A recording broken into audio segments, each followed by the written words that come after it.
이제 베드로 전서를 마치고 이제 베드로 후서에 들어갑니다. 사실 베드로가 다 썼기 때문에 이제 베드로라는 이름을 붙였죠.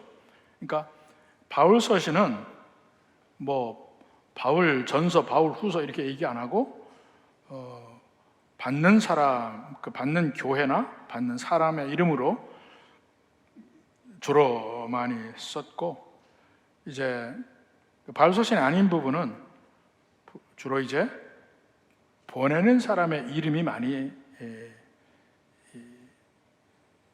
제목으로 정해져 있습니다. 야고보가 쓴 것은 야고보서, 베드로가 쓴 건 베드로 전서 후서, 또 요한이 쓴 것은 요한 1, 2, 3서 이런 식으로 되어 있는 경우가 많은데, 사실 이 베드로 전서 후서는 베드로의 사역의 후반부, 거의 마지막에 가서 쓴 그 편지들입니다. 그러니까 베드로 전서와 후서가 주후 한 60년에서 65년, 6년 요 사이에 쓰여진 성경입니다. 그러니까 베드로 전서가 쓰여지고 한 2년 후에 베드로 후서가 쓰여졌다고 생각을 합니다. 그러니까 이 네로에게 순교를 당하기 얼마 전에 베드로 후서를 썼다고 생각하는데, 대상은 역시 똑같아요. 지금 로마에서, 베드로 로마에 있죠. 로마에서 그 터키 지방, 그 아시아, 본도, 갈라디아 이쪽에 있는 그 성도들, 주로 이방인입니다. 이들을 향해서 쓴 편지입니다. 근데 그들이 베드로 전서에서도 이야기했습니다만 이중 삼중의 고통을 받고 있어요. 예수님 믿음으로 말미암아 또 황제를 숭배해야 하라는 로마에게 또 핍박을 받고 있고, 또 예수님 믿기 때문에 유대교에서도 핍박을 받고 있고, 이런 그 여러 가지 문제를 안고 살아갑니다만, 그 고난을 겪고 있는 성도들에게 이야기를 합니다. 그러면 과연 그 당시 이 편지가 지금 우리와 어떤 관계가 있는가 하는 면으로 생각을 해보는데, 사실 그때의 삶과 지금의 삶은 여러 가지로 다르죠. 다르지만 본질적인 것은 변치 않습니다.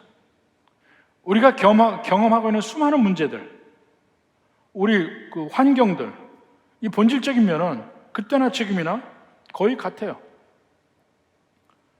교회 밖의 환경도 다르더라도 믿는 성도들을 핍박을 하고, 믿는 성도들은 서로 다른 길을 가고, 가치 기준이 다르고 한 모든 면, 거기서 오는 갈등과 어려움, 믿는 백성들이 겪고 있는 것입니다. 또 교회 내부의 문제도 마찬가지예요. 교회 내부에도 문제가 있습니다. 그때도 문제가 있었고, 2000년 동안 교회 내부에 문제가 있었고, 지금도 교회 내부에 문제가 있습니다. 바로 이 문제를 지금 베드로 후서가 다룹니다. 특히 교회 내부에서 일어나는 문제들. 교회 내부에서 문제는 언제나, 예나 지금이나 결국 근본은 불신앙이에요. 불신앙. 그때는 특히 아직 신앙이 확고하게 정착이 되지 않았기 때문에 거짓 선생들이 많았습니다. 새롭게 복음이 들어가고 부흥하고 이러는 곳마다 항상 거짓 교사들이 많이 들어가요.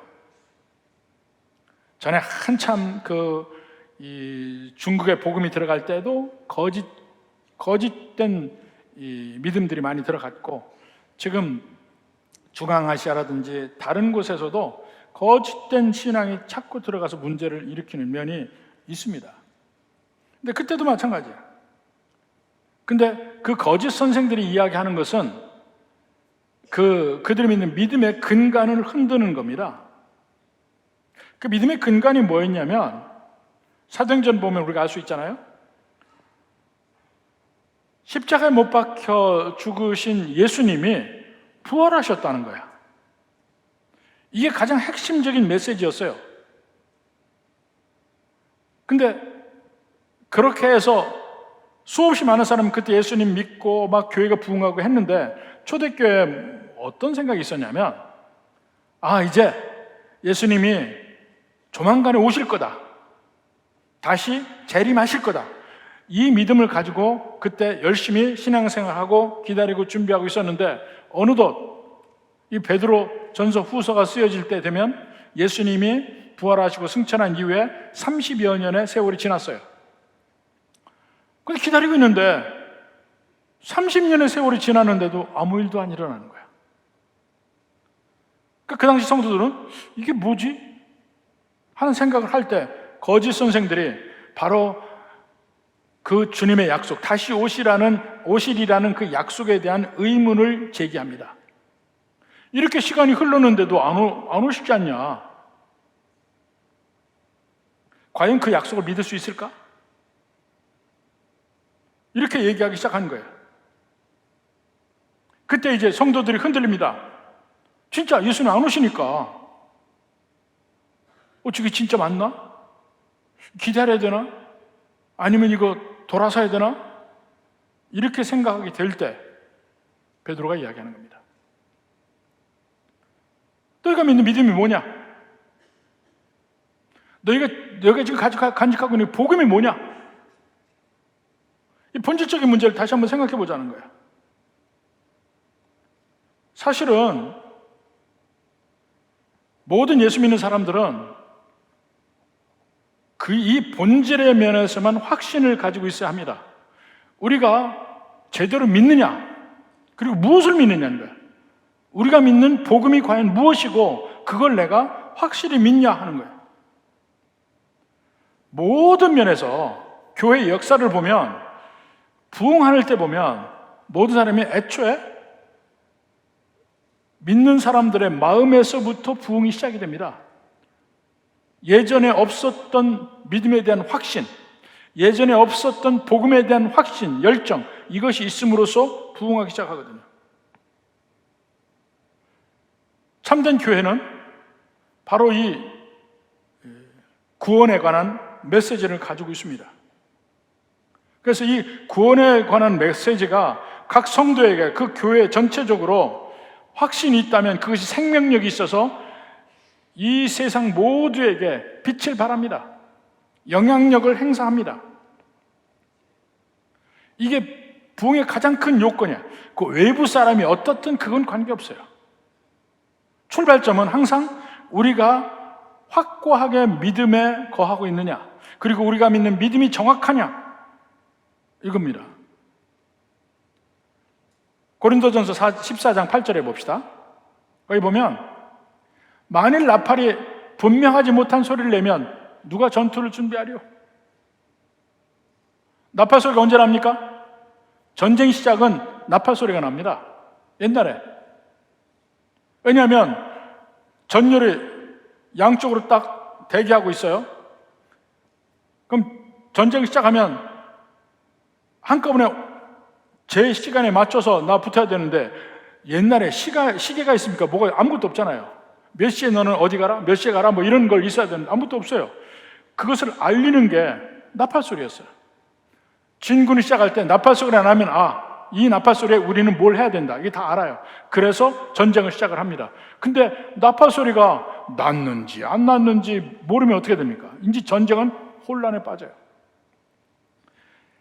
이제 40-50년이 됐으니까 이제 와서 저도 할 말이 있습니다. 제가 군대를 가서 근무한 데가 국방부의 정보에 관한 데에 있었습니다. 한참 그때 서울의 봄이니 하고 할 때에 제가 이제 제대 말년인데 밖에서는 막 전국적으로 막 데모하고 하고 그럴 때예요. 5.18 전에야. 한참 정적으로 데모할 때 사건이 있었습니다. 북한이 한국을 치러 내려올 때, 지금은 어떤지 모르겠어요. 치러 내려오려면 이 광대한 휴전선 전역에 걸쳐서 이 전쟁에 관한 명령을 하달해야 될 거 아니에요. 이제 전쟁 시작이다. 이게 있어야 되잖아요. 이거를 통신으로 못 합니다. 그래서 마지막 전쟁 시작은 방송으로 해요. 방송으로. 우리 무슨 시그널인지 다 알아요. 우리도 다 알아. 방송에서 용진 이 3번 나오면 전쟁 시작해요. 그때는 그랬어요. 지금은 모릅니다. 근데 밖은 막 온 나라 막 서울까지 해서 막 데모가 나고 하는 그 순간에 북한의 모든 방송이 정규 방송을 정지하고 장송곡 같은 노래만 나와. 그건 무슨 신호인지 알아요. 그러면 북한의 전군이 그 방송에 귀를 기울이고 있어요. 우리 쪽의 전군이 그 방송에 귀를 기울이고 있어요. 그럼 기다리는 거야. 용진 이 3마디가 나오나 안 나오나. 3일을 그랬어요. 3일을 그래서 밖은 막 온 천지가 뭐 마산, 서울 관계없이 전부 막 데모할 때 전쟁이 딱 나면요, 우리는 우리 부대 특성상 제일 먼저 죽는 데야. 이 북한에 제일 먼저 때리는 데야. 와, 미칠 뻔했습니다. 아무것도 안 해. 그때 뭐 온 부대가 아무것도 안 하고 라디오만 듣고 있는 거야. 그 북한의 장성곡 같은 노래만. 언제 이 노래가 나오나? 용진 이 마디가 나오나? 나오면 그냥 전쟁 시작이에요. 거기까지 갔었다니까? 3일 만에 정상으로 돌아가서 가슴을 쓸어내렸습니다. 40-50년 전 얘기야. 지금은 방송으로 그렇게 해서 전쟁 시작을 알 수 있어요. 옛날엔 그게 아니야. 나팔을 불어야 돼요. 나팔을 불어야 돼. 그러니까 전쟁에 이 정상적으로 계획대로 착착착착 안 돼. 왜냐하면 이 정보 전달이 안 되기 때문에. 나팔이 분명하지 못한 소리를 내면 누가 전투를 준비하려? 바로 그 얘기예요. 우리에게 일관된 믿음의 확신으로 함께 뭉쳐지지 않으면 어떻게 영적 전쟁을 합니까? 할 수가 없는 거야. 그래서 교회가 복음으로 확실하게 무장하고 무엇이 복음인지 공통분모를 확실하게 가지고 함께 준비된 상태에서 이 세상을 바라봐야 된다는 거예요. 그게 살아있는 교회예요. 그리고 그 면에서 베드로가 그 면에서 다시 교회를 재무장시키기 위해서 편지한 것이 오늘 베드로후서입니다. 주로 교회를 향한 거예요. 뭐 세상을 향한 게 아니라 교회를 향해서 교회에서 믿음이 무엇인가 하는 것을 이야기를 합니다. 근데 바울도 마찬가지고 베드로도 마찬가지고 복음이 무엇이냐, 복음의 메시지가 뭐냐 할 때 크게 2가지입니다. 크게 2가지야. 우리가 확고하게 서 있는 우리의 바탕이 무엇이냐 하는 걸 먼저 이야기하고, 그 다음에 그 바탕에서 그 다음 단계를 어떻게 할 것인가 하는 문제입니다. 오늘 1절에 보니까 예수께서 종임의 사도인 시몬 베드로는 보낸 사람이고, 우리 하나님과 구주 예수 그리스도의 의를 힘입어 동일하게 보배로운 믿음을 우리와 함께 받은 자. 믿음을 받았다는 거야. 믿음을 받았다. 보배로운 믿음을 우리와 함께 받았다. 그러니까 받은 것이 무엇인지를 확실하게 알아야 돼요. 내가 지금 정확하게 무엇을 믿고 있는지를 알아야 돼. 내 신앙의 근거와 바탕이 무엇인지를 명확하게 알고 아는 것으로 중요한 거, 거기에 대한 확신이 있어야 돼. 확신이.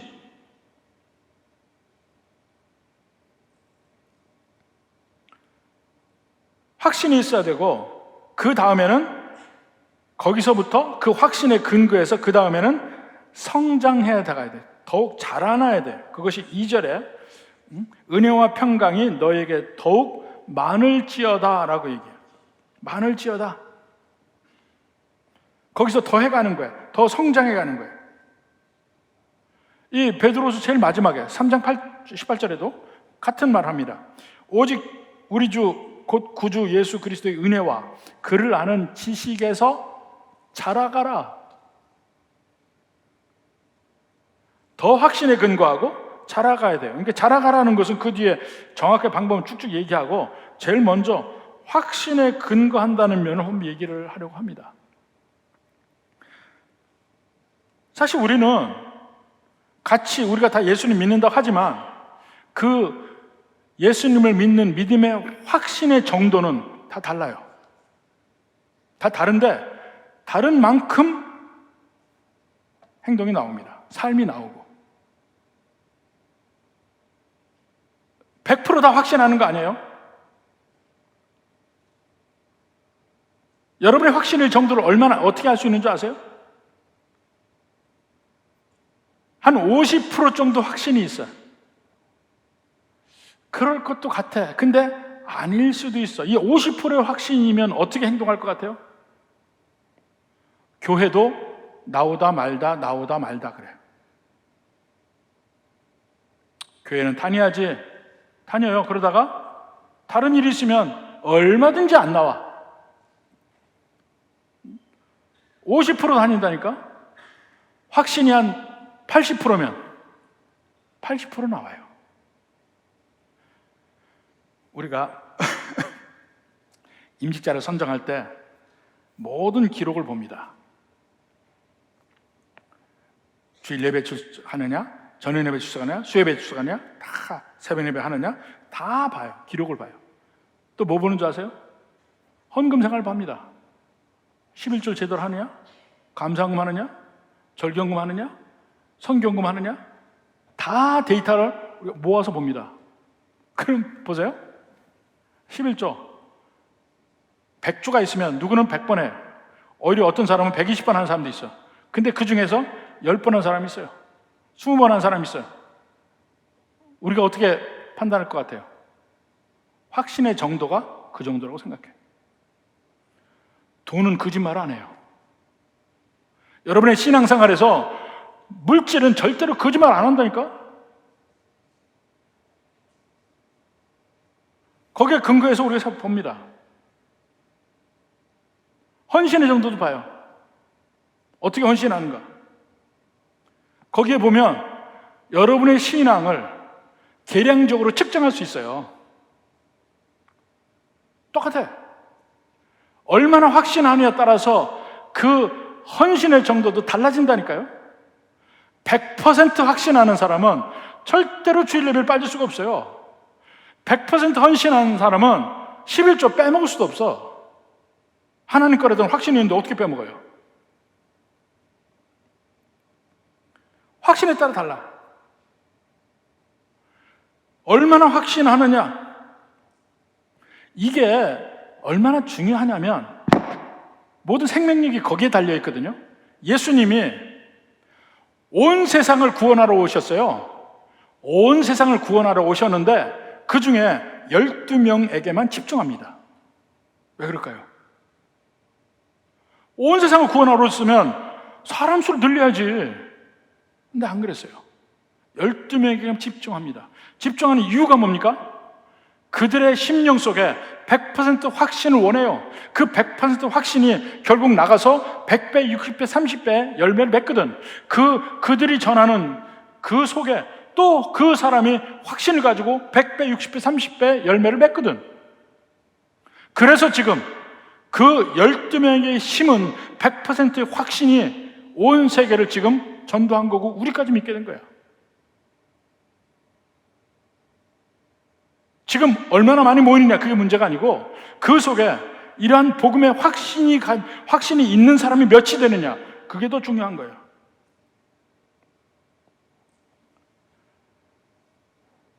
그 면을 지금 얘기합니다. 그럼 우리가 믿음의 확신이 있어야 되는데 그 믿음이 뭐냐 이거예요. 그 믿음은 오직 한 가지 믿음입니다. 변화되는 게 아니에요. 여기 보면 동일하게 보배로운 믿음을 우리와 함께 받은 자, 동일한 믿음이라는 거예요. 같은 믿음이라는 거예요. 근데 같은 믿음으로 얘기하는 베드로는 유대인입니다. 전함을 받고 있는 편지를 받는 사람들은 이방인들이에요. 내 믿음과 당신의 믿음이 동일하다는 거야. 같은 믿음이에요. 교회에 다양한 사람들이 모입니다. 다양한 사람들이에요. 그야말로 출신도 다르죠. 고향도 다르죠. 능력도 다르죠. 가방끈도 다르죠. 지금의 이 재산의 정도도, 재산의 크기도 다 다르죠. 직업도 다르죠. 다 달라요. 성격도 다르죠. 그렇지만 우리가 교회로 모이는 것은 한 믿음으로 모이는 거예요. 우리가 천국문에 들어갈 때, 심판대를 지나 천국문에 들어갑니다. 천국문에 들어갈 때 당신 고향이 어디냐 안 물어요. 천국문에 들어갈 때 당신 이 세상에서 뭐 하고 살았어? 직책이 뭐였어? 안 물어요. 이 세상에 거 아무것도 안 묻습니다. 믿느냐? 그거 하나 믿어. 그게 기준이야. 그래서 우리 교회에서는 이 세상의 기준, 이 세상의 이 높고 낮은 아무것도 필요 없어요. 믿느냐, 그게 문제고, 그 얼마나 믿음의 확신이 있느냐에 따라서 교회에서 직책도 주어주고 중요도도 정해지는 거예요. 믿음에 따라서. 그러니까 세상의 시스템이 교회에 들어오면 안 돼요. 세상에서 높은 자리에 있는 사람이 교회에서 당연히 높은 자리에 있는다? 그런 일은 없어요. 세상에서 많이 배운 사람이 교회에서도 어떤 자리를, 중요한 위치를 차지한다? 그런 일도 없어요. 빈부의 격차에 따라서 판단하지도 않아. 그렇지만 다른 기준이 있습니다. 교회에서, 오늘 임직이 있으니까, 교회에서 리더를 뽑는다는 것은 기준이 조금 있어요. 세상적 기준이 아니야. 우선 품성을 봐야 돼. 교회라는 공동체에서 품성을 봐야 돼.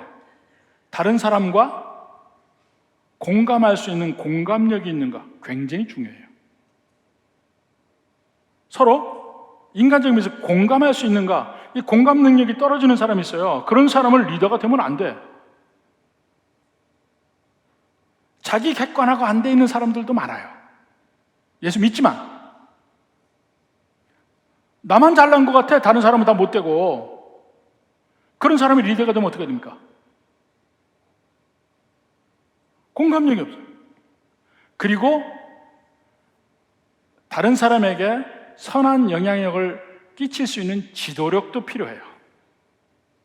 그러니까 사실은 우리가 세상의 모든 것 안 보지만 세상에서 어느 정도 여러 가지 면에서 자리를 잡고 성공했다는 것은 그 사람의 지금까지 이야기한 이런 면이 인정이 되는 거예요. 세상에서 높은 자리에 있다고 그게 다 있는 거 아닙니다. 무조건이 아니에요. 그 중에 많은 사람들이 그러한 면, 인간관계라든가 지도력인가 이런 것이 인정받아서 어떤 위치에 오를 수 있어요. 그러니까 직접적으로 교회에 들어오진 않지만 간접적인 영향은 있어요. 어차피 공감 능력이 있고 다른 사람에게 영향력을 끼칠 수 있고 이렇게 선한 영향을 끼칠 수 있는 사람이라면 세상에서도 인정받을 것이고 교회에서도 인정받을 거야. 기준점은 다르지만 사람이 살아가면서 여러 가지로 사람을 구분하는 것이 있지만 제가 지금 이야기하는 면으로도 한번 생각해 볼 수 있습니다. 사람과의 관계에서 플러스가 되는 사람이 있고 마이너스가 되는 사람이 있어요. 이것을 영어적으로는 SSC, 저 사람이 과연 우리 조직의 SSC냐 라이어빌리티냐 따져요. 라이어빌리티인 사람은 세상에서는 그 바로바로 없습니다. 부채가 되는 사람들, 오히려 조직의 등골을 빼먹고 자기 이익만 위해 존재하고 조직에 전혀 이익이 되지 않는 사람은 빼죠. 조직에서 살아남는 사람은 원칙적으로 이 조직에 이익이 되는 사람이 살아남고 중요한 위치를 차지하는 거야. 근데 교회는 빼지는 않아요. 다시 우리 교회 등골 빼먹으니까 나가라 이렇게는 안 해. 그렇지만 하나, 교회 리더 되는 사람은 교회에 플러스가 되는 사람이어야만 해. 여러 가지 면에서. 안 그렇겠어요? 어느 조직이나 청년부도 마찬가지고 구역도 어디를 봐도 리더가 되는 사람은 그 주변 사람에게 선하게 영향력을 끼칠 수 있는 사람이 돼야 돼. 부체가 되는 사람은요, 그 사람이 있으면 다른 사람이 그 일을 다 해줘야 돼. 그 일을 받쳐줘야 돼. 저 사람이 있어서 편하다가 아니고 그 사람이 있어서 불편하고 침이 돼. 그건 여러분 가정도 마찬가지예요. 부부가 살아가면서 마지막에 왜 가장들이 외로워지고 고립되는 줄 아십니까? 많은 경우에 그 가장들이 그 집에서 부채가 되는 거야. 마이너스가. 있으면 불편해요. 뭐 다 받쳐줘야 되지, 청소해야 되지, 이렇게 뭐 해줘야지, 빨아줘야 되지, 밥 해야 되지, 뭐 해야지, 다 하는데 당연히 불편하지. 그 전엔 돈이라 벌어왔지만 은퇴하고 나면 당연히 불편하지. 왜 그거 생각 못해요? 내가 젊어서 잘했는데 왜 늙어서 못하나? 그렇게 할 거 없어요. 모든 삶에서 내가 내 주변 사람들, 특히 내 가정의 가족들에게, 내 아내에게, 내 자녀나 부모에게 나는 플러스가 되는 사람인가 한번 생각해 봐요. 플러스가 되냐? 플러스가 되면요, 그 사람이 있는 자리는 다 환영해요. 좋아하고 같이 있기 원하고. 맨날 그냥 앉아가지고 뭐가 자라 이거 시키기만 하는 사람? 안 원해요. 거기에 사랑이 어디 있어요? 원치 않아. 부담되고 힘들고 싫어.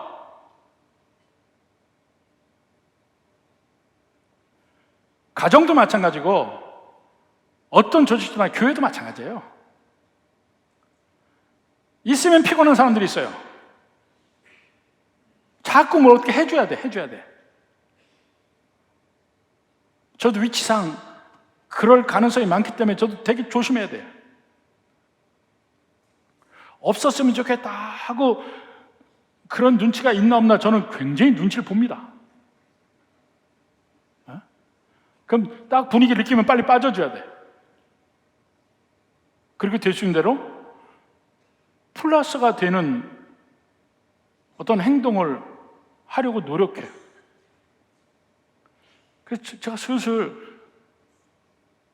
이제 집에 은퇴할 때가 가까워지니까 저도 제 아내 눈치를 보기 시작합니다.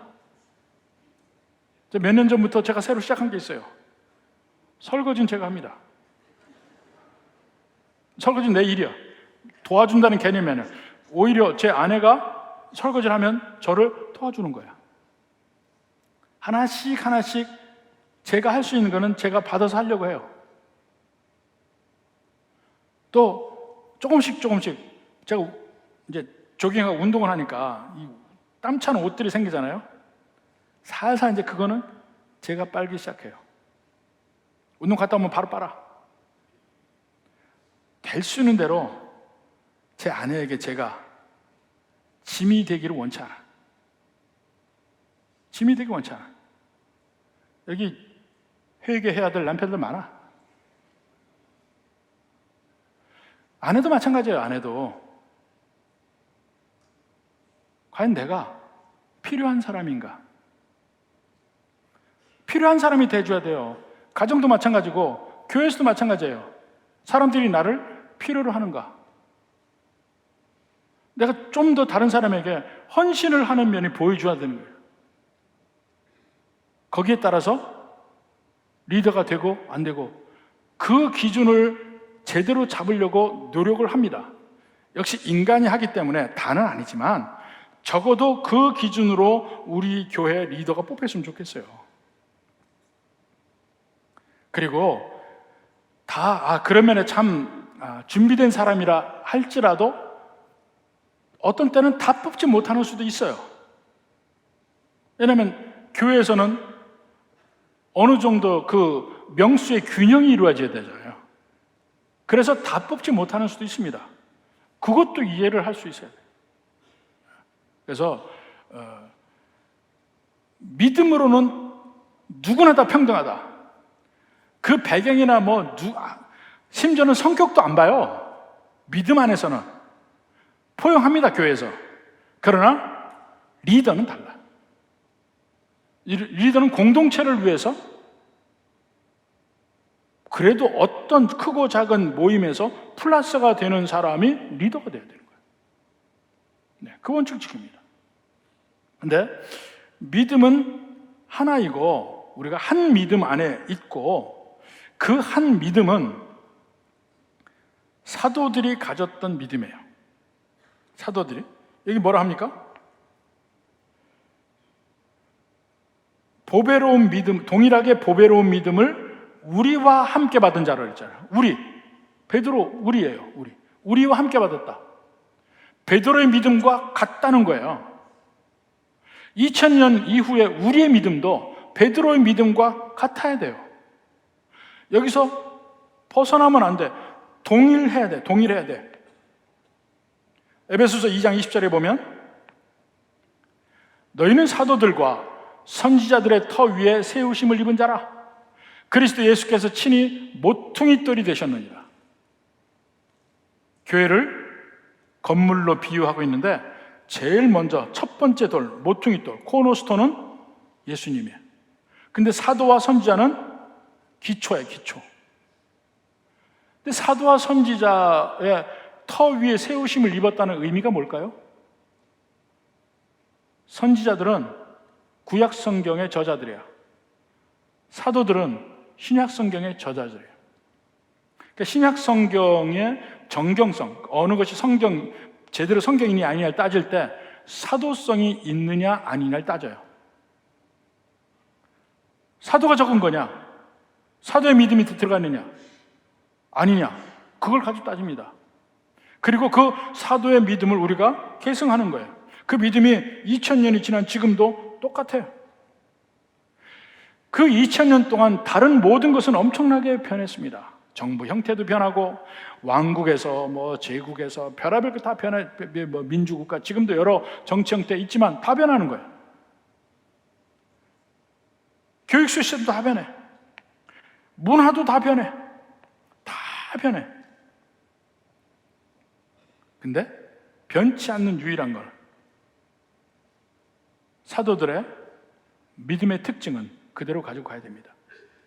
우리 교회에 그 사도들의 믿음의 특징이 없다면 그건 더 이상 교회가 아니에요. 더 이상 믿음이 아니고 그들의 믿음의 특징을 가지고 있어야 돼요. 그들 뭘 믿느냐? 복음을 믿잖아요. 복음. 그리고 그 복음의 믿음을 전파하려고 하잖아요. 그 복음이 뭘까요? 복음에는 항상 예수 그리스도가 중심에 있습니다. 예수님이 누구이시냐? 그 예수님이 무엇을 하셨는가? 우리가 믿는 게 이 두 가지라고 그랬잖아요. 예수님이 누구세요? 완전한 하나님이시고 창조주십니다. 근데 그 창조주시고 전능하신 하나님이 이 땅에 완전한 인간으로 오셨다. 왜 오셨느냐고요? 그 다음에 예수님이 하는 두 가지 일이 있죠. 우리를 위해 고난받으시고 십자가에 못 박혀 죽으신 것. 그래서 우리 죄를 사하시고 우리 대신 죽으셨으니까 그 다음에 부활하셔서 모든 믿는 자의 첫 열매가 되신 거예요. 예수님의 부활을 통해서 그 같은 하나님의 전능하심으로 예수님을 믿는 사람들은 그 안에서 우리도 부활하는 거예요. 이게 예수님이 가장 중심이라고요. 오늘날 많은 교회, 수없이 많은 교회들이 있고 그 교회들마다 설교를 합니다. 그런데 그 많은 교회 중에 어떤 데는 그 설교 안에, 메시지 안에 예수님이 빠져 있어요. 너무나 많은 교회에서. 어떻게 하면 이 세상에서 성공하는 삶을 살 것인가? 어떻게 하면 우리의 모든 불안감을 극복할 수 있을 것인가? 방법을 가르쳐요.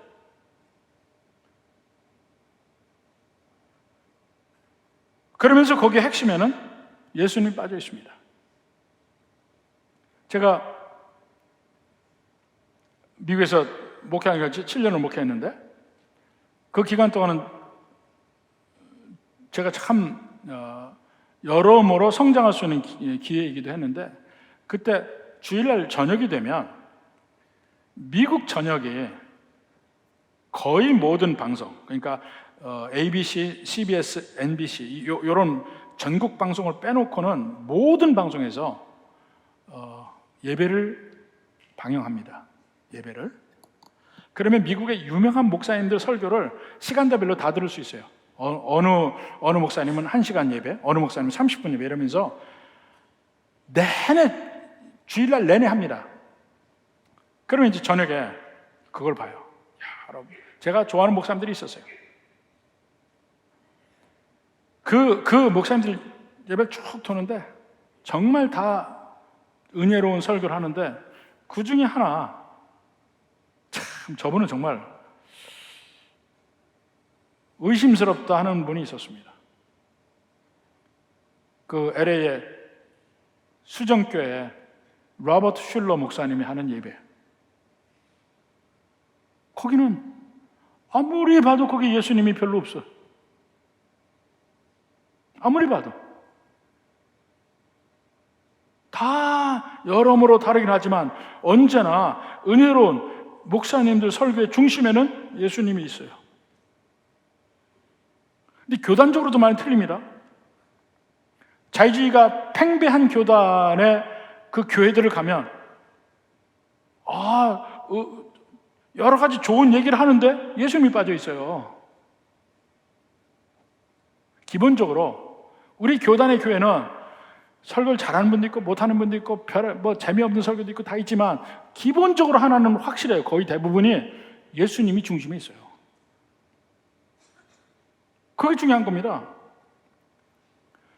그 당시에서도 유태교 하나님을 믿죠. 그러나 예수님은 안 믿어요.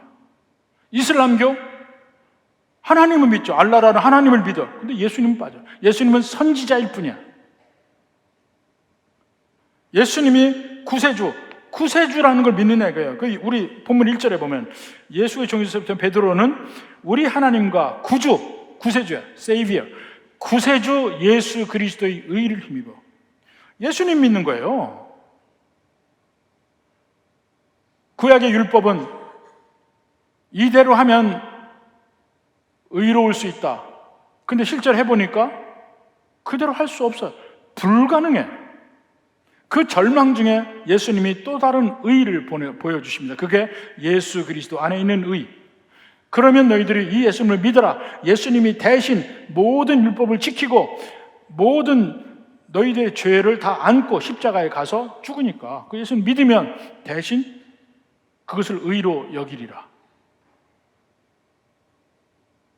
그 예수님을 믿을 때 우리가 의로워진다는 거잖아요.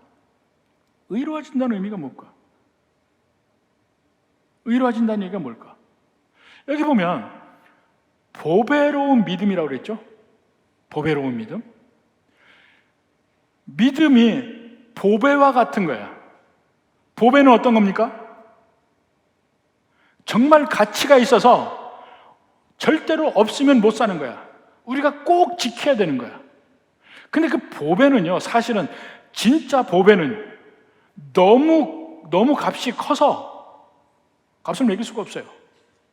그래서 진짜 보배로운 거는 다 공짜예요. 공짜야. 가장 대표적인 예가 공기잖아. 공기. 아침마다 우리 옆에 공원에 제가 뛰면서 요즘에 느끼는 거예요. 공기가 그렇게 맛있어요. 너무너무 좋아, 공기가. 이렇게 상쾌한 공기일까 이렇게 느껴요. 근데 공짜야. 공짜라고 해서 그냥 무시할 수 있는 게 아니에요. 이거 없으면 우리 단순간도 못 살잖아. 그게 보배예요, 보배. 우리가 이 세상에 살아가면서 별걸 다 향해서 다닙니다. 뭔가 내가 귀히 여긴 걸 얻기 위해 노력해. 돈을 위해서 노력하고 명예를 위해서 노력하고 어떤 높은 자리를 위해서 노력하고 뭔가를 위해서 세상에서 얻기 위해 참 귀하다 느끼고 그 귀한 것을 잡기 위해 노력하는데 어느 날 건강에 문제가 생기면요 어떻게 됩니까? 다른 모든 건 아무 의미가 없어져요. 딱 여러분 아플 때 생각해봐요. 아프면요, 아무리 세상에 재밌는 거 하나도 재미없어요. 세상에 맛있는 음식 하나도 맛없어. 뭐 친구들이 놀자 하나도 재미없다니까. 아픈데요. 비로소 그때 느낍니다. 아, 이게 귀한 거구나 하고 느껴요. 근데 건강보다 더 귀한 게 있는 거 아십니까? 생명이에요, 생명. 생명. 여러분의 생명이 가장 귀한 거라는 걸 아셔야죠. 그 생명을 살릴 수 있는 유일한 길이 믿음이야. 그러니까 믿음이 보배로운 거라니까요. 믿음이 보배로운 이유 세 가지. 첫째로, 믿음은 우리를 의롭게 해줘요. 죄인인데 죄 없는 상태로 돼. 예수님을 믿음으로 나 대신 죄값을 치른 예수님 때문에 내가 죄값이 없어져. 죄값 다 치르고 이제 죄 없다, 무죄라 이렇게 나와요. 여러분 법정에 안 서보셨죠? 저는 제 고소당한 것만 60건이 넘어요. 이 2010년 이전에는 저는 한 번도 고소당해 본 적이 없어요. 2010년 이후로 제가 고소당한 게 60건이라니까 그 중에 상당수가 민사가 아니고 형사였어요. 이 민사재판과 형사재판은 정말 분위기가 다릅니다.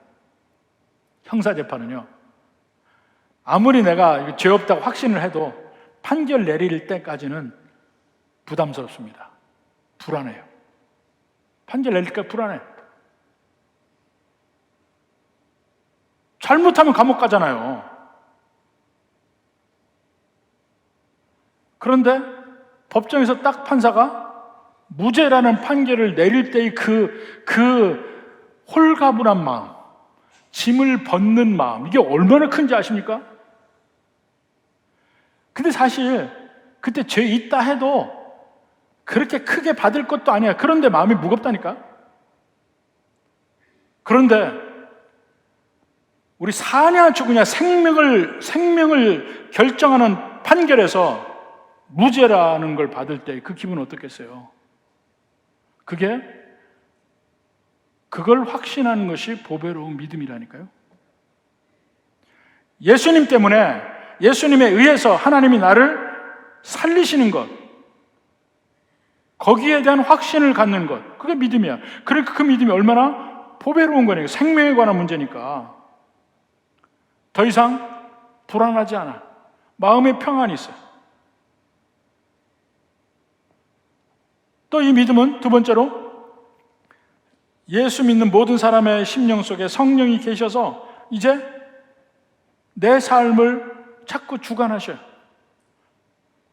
불신앙적인 나와 싸우셔서 점점 나를 천국에 가까운 쪽으로 계속해서 끌고 가시는 것을 믿는 거예요. 하나님이 나를 내 삶 속에 함께 하셔서 더러운 것도 제하시고 이 불필요한 것을 없애주시고 점점 자라게 하셔서 새로운 품성으로 가게 하시는 걸 믿는 것. 내가 하는 게 아니에요. 내가 노력한다 하지만 결국 그 능력 주신 거는 성령이시라고. 마지막에는 이 세상이 끝나고 심판날에 나는 확실히 무죄라는 걸 받았으므로 천국 가는 것. 그리고 이제 완전한 몸으로 천국 가는 것. 그걸 믿는 거예요. 그러니까 보배롭죠. 요즘에 제 아내가 얼마 전에 저한테 얘기하더라고요. 요즘에 재미있는 드라마가 하나 있대. 어느 여자가 죽어서 천국에 가는데 어떻게 몇 살대로 가기를 원하냐. 그러니까 80세의 그걸로 천국에서 살기를 원한대요. 근데 속으로 미쳤다고 그랬어요. 근데 그 이유가 뭐냐면 80세 되었으면 남편이 제일 이쁘다고 그랬다네. 그래서 그렇게 해서 80세로 갔대. 근데 가봤더니 남편은 30세가 돼 있더래. 여러분, 천국은요, 여러분 가실 때 절대로 80세 될 수가 없습니다. 여러분에게 선택권이 있는 것도 아니야. 여러분의 최고의 상태로 천국 갈 거예요. 여러분의 인생 중에 최선의 상태. 그리고 이 못하는 것도 하나 없이 최상의 상태. 그러니까 우사인 볼트보다 더 빨리 달릴 수 있고, 킵초그보다 더 오래 달릴 수 있고, 최상의 상태의 몸으로 천국에 있을 거예요. 그리고 지금 여러분의 모든 면에서 없었으면 좋겠다고 생각하는 부분, 천국에는 없을 거예요. 천국에는 없을 거예요. 그러면 다 똑같아지지 않느냐? 아니요, 똑같아지지 않아요. 개성이 있으면서 왜 미녀들이 다 똑같아요? 다 이쁜데 다르잖아. 마찬가지로 천국 가면 여러분 다 이쁜데 달라. 다 멋있는데 달라. 그게 천국이에요. 그거 믿는 거야. 그러면 지금 여기서 누가 나한테 뭐 어쩌다고 무시하고 그런 거 마음 상할 거 없어요. 실컷 그래나 천국 가면 다 없어진다. 천국 가면 나 멋있어질 거고, 천국 가면 이런 것도 바뀌고 다 바뀌고, 그때 보자 할 수 있어요. 우리의 이 보배로운 믿음은 이런 것들을 믿을 때 이 세상 어떤 것에도 흔들리지 않을 수 있고, 누가 나에게 뭐라고 해도 거기에 꺾이지 않아. 이게 보배로운 믿음이죠. 절대로 안 꺾여요. 그리고 하나님이 이러한 나를 사랑하신다는 사실을 알고 믿고 확신하고 사는 거예요. 옛날에 그런 일이 있었습니다. 미국의 한 여자가 디카프리오를 그렇게 좋아했어요. 그 디카프리오를 만나는 그 모임에도 막 쫓아서 보고 하고 했는데 집에 돌아와서 막 울더래. 그래서 아버지가 물었어요. 너 왜 우냐? 그 딸이 울면서 하는 얘기가, 나 디카프리오를 너무 좋아하는데 디카프리오는 내가 이 세상에 존재한다는 것도 모르지 않냐. 그게 너무 슬프다는 거야. 근데 하나님은 디카프리오가 아닙니다. 하나님은 여러분 하나하나를 일일이 여러분보다 더 자세히 아시고, 여러분을 찍어서 사랑하시고, 여러분을 찍어서 관리하시고 인도하시고 천국까지 인도하십니다. 하나님이 나를 아셔요. 하나님이 나를 사랑하셔요. 하나님이 나를 인도하셔요. 천국까지 가게 하실 거야. 이 확신이 보배로운 믿음이에요. 이거 이상 여러분에게 더 귀한 게 어디 있습니까? 이 세상에 뭐가 귀합니까? 아무것도 귀하지 않아요. 오직 하나님의 사랑이 내게 있다는 이 확신과 믿음만 있으면 족한 거예요. 부디 이러한 은혜가 있어서 진정 우리 내면의 화평함, 하나님과의 화평함, 이웃과의 화평함 함께 누릴 수 있길 바랍니다. 그리고 뭐 이렇게 손해볼까 그러지 말고, 다른 사람들에게 내가 유익함을 주는 사람, 부채가 아니고 자산이 되는 사람이 되기를 위해서 노력하기를 주님의 이름으로 축원합니다.